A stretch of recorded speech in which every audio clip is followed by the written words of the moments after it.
नमस्कार, आशा करता हूँ आप ठीक होंगे। तो आज की कहानी है हमारी कमलकांत साव मर्डर केस के ऊपर। कहानी शुरू होती है 3 सितंबर 2022 को, जब मुंबई के सेंटा क्रूज इलाके में एक बिजनेसमैन कमलकांत शाह को पेट में अचानक दर्द शुरू होता है, जिसके बाद उसके आसपास के लोग उसे पास के एक हॉस्पिटल में भर्ती करा देते हैं और उसके घर वालों को भी इस बारे में जानकारी दे देते हैं। डॉक्टरों के इलाज के बावजूद तबीयत में कोई सुधार नहीं हो रहा था, तो उसको मुंबई के एक बड़े हॉस्पिटल में भर्ती कराया गया, लेकिन उधर इलाज से भी उसकी तबीयत में कोई सुधार नहीं हो रहा था। डॉक्टरों की इतनी कोशिशों के बाद भी 19 सितंबर 2022 को कमलकांत शाह की मौत हो गई। कमलकांत के परिवार में उसकी पत्नी काजल शाह और 2 बच्चे थे। कमलकांत शाह की मां भी उसके साथ ही रहती थी, लेकिन इसी साल अगस्त महीने में भी उनके भी पेट में अचानक दर्द शुरू हुआ और उनकी भी मौत कमलकांत के जैसे ही हो गई। इसी प्रकार उसकी मां की भी डेथ हो जाती है। उनकी मां की जब डेथ हुई तो सभी को लगा कि ये एक नेचुरल डेथ है, लेकिन उसकी मां की उम्र 65 साल के आसपास थी। कमलकांत के साथ साथ उसके पूरे परिवार को यही लगा कि मां की उम्र ज़्यादा हो रही थी, तो ये एक नेचुरल डेथ है। और जब मां को भी हॉस्पिटल लेके गए थे तो डॉक्टर ने भी कुछ ऐसा नहीं बोला था कि जिस पर परिवार वालों को शक हो।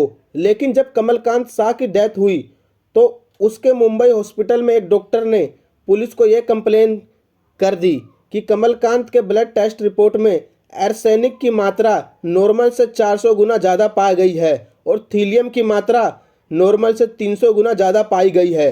इसलिए उस डॉक्टर को शक हुआ कि शायद ये नॉर्मल डेथ नहीं, बल्कि इसमें ज़रूर कुछ ना कुछ गड़बड़ है।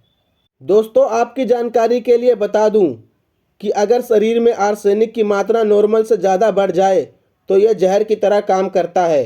असल में यह एक स्लो पॉइजन की तरह काम करता है, जिसमें इंसान एकदम से नहीं मरता, बल्कि इसमें इंसान धीरे धीरे 7 से 10 दिनों के भीतर मरता है, जिससे किसी को यह शक नहीं होता कि उस इंसान की नेचुरल डेथ हुई है या उसका मर्डर हुआ है। लोगों को यही लगता है कि वह शख्स बीमार था, बीमार के दौरान उसकी तबीयत ठीक नहीं हुई, इसीलिए उसकी मौत हो जाती है।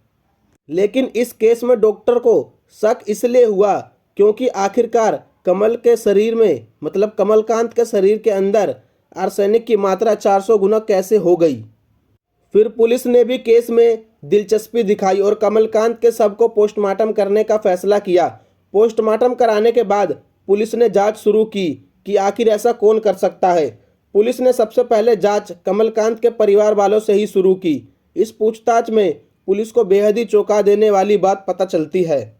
कमलकांत की बहन कविता पुलिस को बताती है कि जब भैया हॉस्पिटल में भर्ती थे तो भाभी बार बार कमलकांत के बैंक अकाउंट और पैसों के बारे में पूछ रही थी, मानो उन्हें पता था कि भैया बचने वाले नहीं हैं। और भैया की डेथ के बाद भी भाभी को देखकर ऐसा नहीं लग रहा था कि वह किसी दुख में हो। उनको कुछ भी फर्क नहीं पड़ रहा था, उनका पति मर चुका है। यहाँ तक कि वो ज़्यादा परेशान बैंक के लाइफ इंश्योरेंस के लिए हो रही थी। यहाँ कविता ने पुलिस को यह भी बताया कि करीब 1 महीने पहले ही उसकी मां की मौत भी इसी प्रकार हुई थी और मुझे शक है कि इन सब मौतों के पीछे भाभी का हाथ हो सकता है।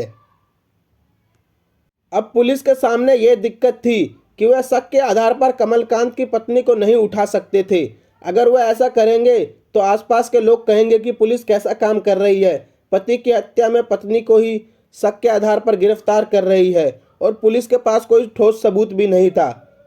फिर पुलिस ये तय करती है कि पुलिस की एक टीम कमलकांत की बीवी काजल पर नज़र रखेगी कि वो क्या करती है, कहाँ जाती है, किस किस लोगों से मिलती है और किन किन से बात करती है। और दूसरी तरफ पुलिस की टीम कमलकांत की पत्नी काजल की कॉल डिटेल्स निकलवा रही थी। कॉल डिटेल्स में यह बात सामने आई कि 1 नंबर पर कमलकांत की पत्नी काजल कुछ सालों से लगातार बात करती आ रही है। यहाँ तक कि जब उसका पति हॉस्पिटल में भर्ती था तब भी वह इस नंबर पर बात कर रही थी। फिर पुलिस उस नंबर की डिटेल्स निकलवाती है तो पता चलता है कि वह नंबर कमलकांत के बचपन के दोस्त हितेश जैन का है। क्योंकि हितेश कमलकांत के बचपन का दोस्त था और हितेश का कमलकांत के घर आना जाना लगा रहता था, तो इस बात से पुलिस को इस बात पर कोई भी ज़्यादा शक नहीं हुआ और पुलिस को काजल पर शक करने की कोई दूसरी वजह भी नहीं मिल रही थी। इधर कमलकांत के परिवार ने इस केस को पुलिस से लेकर मुंबई क्राइम ब्रांच सीबीआई में ट्रांसफ़र करा दिया था, क्योंकि कमलकांत की फैमिली बिजनेस बैकग्राउंड से थी तो उनको ये करने में ज़्यादा दिक्कतें परेशानी नहीं हुई। इसके बाद क्राइम ब्रांच की टीम सबसे पूछताछ करने के दौरान केस को शुरू से इन्वेस्टिगेट करती है, जिसमें वह सबसे पहले उसी मुंबई हॉस्पिटल में जाती है जहां से उस डॉक्टर ने सबसे पहले इस केस की कंप्लेन पुलिस में की थी। फिर डॉक्टर से क्राइम ब्रांच की टीम पूछती है कि आपको ऐसा शक क्यों है कि कमलकांत की डेथ नेचुरल डेथ नहीं है, तो इस पर डॉक्टर उन्हें बताते हैं कि एक नॉर्मल इंसान के शरीर में आर्सेनिक और थीलियम की मात्रा एक लिमिट में ही पाई जाती है, और अगर किसी बीमारी की वजह से यह बढ़ती भी है तो इतनी ज़्यादा मात्रा में तो कभी भी नहीं बढ़ती। इसके बाद क्राइम ब्रांच की टीम फिर से कमलकांत के परिवार और दोस्तों से पूछताछ शुरू करती है। इसी दौरान उन्हें कमलकांत की पत्नी काजल के बारे में चौंका देने वाली बात पता चलती है। कमलकांत की बहन कविता पुलिस को यह बताती है कि कमलकांत की शादी काजल से 2012 में हुई थी। शादी के कुछ साल बाद तक उनके बीच में सब कुछ ठीक ठाक चल रहा था। काजल और कमलकांत के 2 बच्चे भी हुए, पर पिछले 3-4 सालों से भैया और भाभी में अक्सर लड़ाइयाँ होती रहती थी, जिसके कारण भाभी 2 साल पहले अपने बच्चों को लेकर मायके चली गई थी। फिर इसी साल 15 जून को भाभी भैया के साथ रहने आई थी। काजल के आने के बाद से ही मम्मी और भैया के पेट में अक्सर दर्द रहने लगा, और फिर मम्मी की डेथ हुई और उसके 1 महीने बाद भैया की भी डेथ हो गई। ये सब जानने के बाद क्राइम ब्रांच की टीम का शक धीरे धीरे काजल पर गहरा होता चला गया। इस शक को काजल ने तब और बढ़ा दिया जब क्राइम ब्रांच की टीम काजल को अपना ब्लड टेस्ट कराने को कहती है, तो काजल ये बात सुनकर घबरा जाती है और ब्लड टेस्ट कराने से मना कर देती है। इसके बाद क्राइम ब्रांच की टीम काजल और हितेश की कॉल डिटेल्स फिर से खंगालना शुरू करती है। तब उन्हें एक अजीब बात पता चलती है कि जब काजल अपने मायके में थी तब उस दौरान काजल और हितेश देर रात तक बात किया करते थे, और जब वे अपने पति कमलकांत के साथ रहने आई तब उनकी रात में बात होना बंद हो गई। इससे साफ पता चल रहा था कि काजल अपने पति हितेश से कुछ न कुछ छिपा रही थी। अब इसी शक के आधार पर क्राइम ब्रांच की टीम काजल और हितेश दोनों को ही अपने ऑफिस बुलाती है। क्राइम ब्रांच पहले तो उनसे सिर्फ पूछताछ करती है, पर वे कुछ बोल नहीं रहे थे। फिर जब क्राइम ब्रांच थोड़ी सख्ती दिखाती है तो वह दोनों टूट जाते हैं और वे दोनों अपना गुनाह कबूल कर देते हैं। काजल और हितेश बताते हैं जब काजल के पति से काजल का झगड़ा चल रहा था उसी दौरान हितेश काजल को काफ़ी समझाया करता था। हितेश की यही बात काजल को काफ़ी अच्छी लगने लगी। इन्हीं सब के कारण वे दोनों एक दूसरे के करीब आते चले गए। एक दिन काजल ने हितेश को अपने दिल की बात बता दी।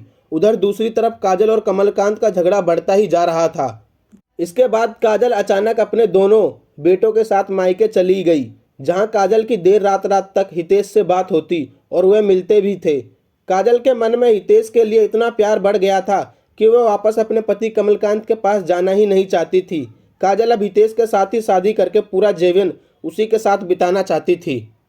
इसी साल जनवरी में काजल अपने पति को मारने की बात हितेश से करती है। वह हितेश से पूछती है कि क्या कोई ऐसा तरीका है जिससे वह अपने पति को मार भी सके और किसी को कुछ पता भी ना चले। जिसके बाद हितेश मर्डर करने के अलग अलग तरीकों के बारे में गूगल पर सर्च करने लगता है, और उसे सर्च करने के दौरान उसे दिल्ली का एक केस मिलता है जिसमें 2 केमिकल का कातिल ने यूज़ किया था। बस दिक्कत ये थी कि केमिकल हमारे देश में आसानी से नहीं मिलता, ये पदार्थ सिर्फ दवा बनाने वाली कंपनियों को ही मिलता था। तो इसके बाद हितेश ने एक कंपनी के द्वारा वो पदार्थ मंगा लिया। फिर शुरू होता है काजल का खूनी खेल।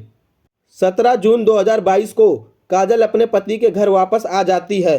वे अपने पति से माफ़ी मांगती है और कहती है कि मैं नहीं चाहती कि हमारे झगड़े की वजह से हमारे बच्चे का भविष्य खराब हो। कमलकांत को भी अपनी पत्नी का यह बदला हुआ रूप देखकर अच्छा लगा, पर उसको क्या पता था कि काजल उसकी मौत बनकर उसके घर आई है।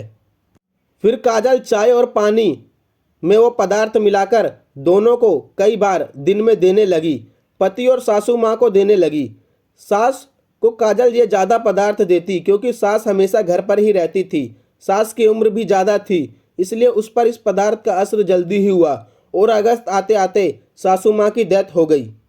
लेकिन दूसरी तरफ उसके पति कमलकांत पर इसका ज़्यादा असर नहीं हो रहा था और उसकी सासू माँ की मौत पर भी किसी को कोई शक नहीं हुआ। अब काजल को अपने प्लान पर ज़्यादा ही भरोसा हो गया था और इसी ओवर कॉन्फिडेंस के कारण काजल से एक गलती हो गई थी। उसने कमलकांत को डोज हद से ज़्यादा बढ़ा दिया, जिसकी वजह से कमलकांत के ब्लड रिपोर्ट में डॉक्टर को शक हुआ और इस केस की जांच शुरू हुई। काजल और रितेश के इस गुनाह को कबूल करने के बाद 3 दिसंबर 2022 को पुलिस ने दोनों को गिरफ्तार कर लिया और दोनों के खिलाफ और सबूत इकट्ठा करने में जुट गई। हितेश और काजल इस समय पुलिस कस्टडी में हैं। तो आज की कहानी में बस इतना ही। आज की कहानी आपको कैसी लगी कमेंट में बताइएगा ज़रूर, और इसी तरह से रोचक कहानी सुनने के लिए हमारे इल्यूमिनाटी चैनल को भी सब्सक्राइब करिएगा। धन्यवाद।